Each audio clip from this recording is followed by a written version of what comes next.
Yeah, it's something that it's difficult. So I've I've been in this situation on the retailer side 5 years ago, and there's definitely some things I think that are probably different this time around, but it's definitely not a clear cut, say, decision or even what's considered.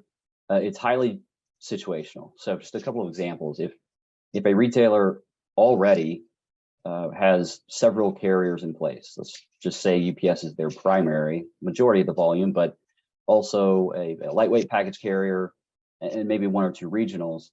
Uh, Presumably, they've got the ability, technology and otherwise, to add more carriers if they need to, or move some volume from UPS to existing carriers. Those are the ones I think that are obviously in a better position and should be or should have probably already had that plan developed months ago, and it should be time bound. If you're within X number of days and there isn't an imminent agreement here, then go ahead and execute those negotiations that they probably have already had or are now with other carriers. But at the same time, you're not, as a shipper, considering moving all of your volume 3 months before an agreement might expire. So there's definitely a balance there.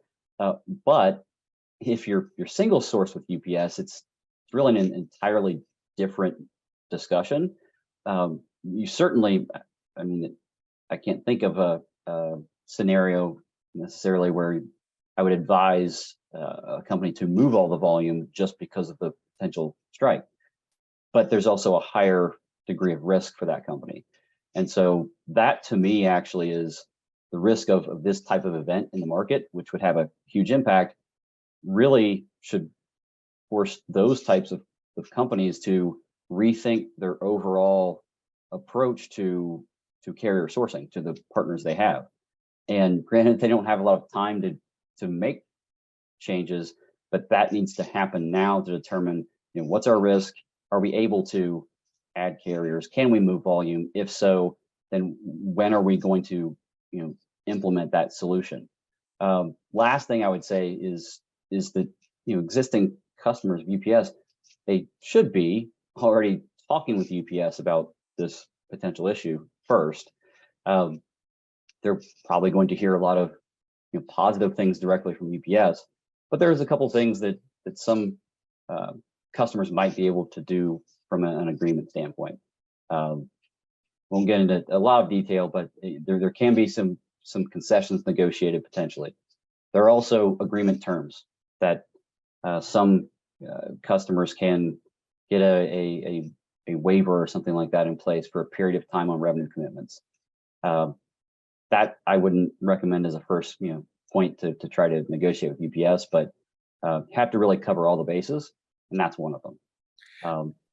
Yeah. Yeah, Nate, I think your thoughts on business continuity are really valid, because I think, even outside this industry, all companies should have a business continuity plan, right? And that means single source or moving away from single source.